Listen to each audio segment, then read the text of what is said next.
YS Jaganmohan Reddy గారు ముఖ్యమంత్రిగా పదవి బాధ్యతల నుంచి తప్పుకున్న అనంతరం మరి వైఎస్ఆర్సీపీ కార్యకర్తలతో సమీక్షలు నిర్వహించడం జరుగుతోంది. నేను ఈ నేపథ్యంలో అంటే వైఎస్ఆర్సీపీకి సంబంధించి జగన్మోహన్ రెడ్డి గారికి ఒక సూచన చేయదలుచుకున్నాను.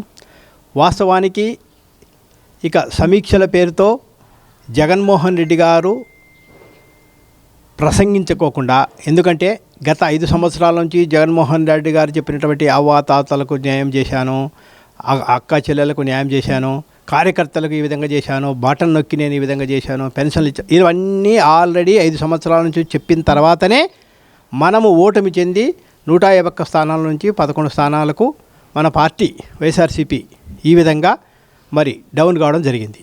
ఇప్పుడు ప్రస్తుతం కార్యకర్తల సమీక్షల పేరుతో మీరు కార్యకర్తలను సమీక్షించే నేపథ్యంలో మరి మీ ప్రసంగాలు ఇంకా అనవసరం. ఎందుకంటే ఇక కార్యకర్తల నుంచి మీరు పూర్తిగా వారి సలహాలు సూచనలు తీసుకోండి. ఈసారి సమీక్ష సమావేశాలలో కార్యకర్తలు మీరు నిర్మోహమాటంగా మన పార్టీ ఓటమికి కారణాలేంటి, మన పార్టీ ఏ విధంగా ముందుకెళ్లాలా, మన పార్టీలో ఉన్నటువంటి సమస్యలు ఏంటి అనేది కార్యకర్తలతో పూర్తిగా వారి దగ్గర నుంచి సలహాలు తీసుకుంటే, అది కూడా ఎలా ఉండాలి, మీరు ఏదైనా కానీ నిర్మోహమాటం లేకుండా పార్టీ అభివృద్ధికి పార్టీలో ఉన్నటువంటి తప్పప్పులను మీరు నా దృష్టికి తీసుకెళ్తే ఎవరైతే ఏ విధంగా అయితే మరి ఈ సమావేశాలలో నా దృష్టికి తీసుకొచ్చి నిర్మోహమాటంగా చెప్తారో అటువంటి వారికి పార్టీలో సముచిత స్థానం ఉంటుంది. నన్ను పొగిడే కార్యక్రమాలు కానీ మీరు మరి పార్టీని పొగిడే కార్యక్రమాలు చేస్తే మాత్రం వాళ్ళని ఎట్టిపట్లో ఉపేక్షించేది లేదు. నిర్మోహమాటంగా పార్టీలో తప్పప్పులను ఎత్తి చూపించి నాలో ఉన్నటువంటి తప్పప్పులను కూడా ఎత్తి చూపిస్తేనే భవిష్యత్తులో మీకు మంచి అవకాశాలు ఉంటాయని చెప్పి మీరు కార్యకర్తలకు స్పష్టం చేయాలి. వాళ్ళ సమీక్షలో వాళ్ళ అభిప్రాయాలు తెలుసుకోవాలా. ఇక మీరు చెప్పేదలుచుకునేటివి ఆల్రెడీ గత 5 సంవత్సరాల నుంచి చెప్పదలుచుకున్నారు, చెప్పారు. చెప్పిన తర్వాత కూడా మళ్ళీ మనం ఇప్పుడు ఎందుకంటే ఆల్రెడీ కార్యకర్తలు పూర్తిగా నష్టపోయారు, ఇక వాళ్ళకు మనం లాభం చేసింది ఏమీ లేదు. మళ్ళీ మనం సమీక్షల పేరుతో మళ్ళీ వాళ్ళని విజయవాడకు రప్పించుకొని వాళ్ళకు ఛార్జీలు కూడా ఇప్పుడు ఈ కార్యక్రమాల్లో ఛార్జీలు కూడా వాళ్ళకు అనవసరము.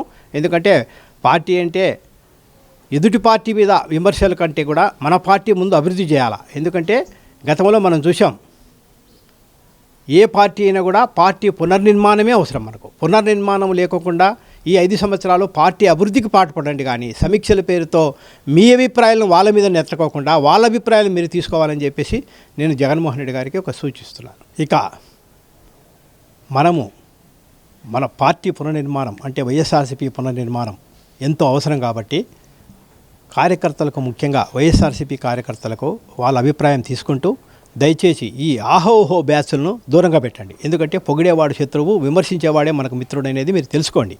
ఈ ఆహోహో బ్యాచ్లు అంటే ఏది 160 స్థానాలు వస్తాయి, 150 స్థానాలు వస్తాయి, ఇలాంటి బ్యాచ్లను మనం దూరంగా పెట్టి ఈ ఆహోహో పొగడ్తల బ్యాచ్లను, భట్రాజు బ్యాచ్లను దూరంగా పెట్టి నిర్మోహమాటంగా కార్యకర్తలు మీ అభిప్రాయం చెప్పి పార్టీ అభివృద్ధికి ఏ విధంగా పాటుపడాలనేది చెప్పి సమీక్షిస్తేనే మీరు, ఎందుకంటే జనవరి సంక్రాంతి తర్వాత జిల్లాలలో కార్యక్రమాలు నిర్వహిస్తారు, జిల్లాలో పర్యటిస్తారని చెప్పేసి మనకు వార్తల ద్వారా తెలిసింది.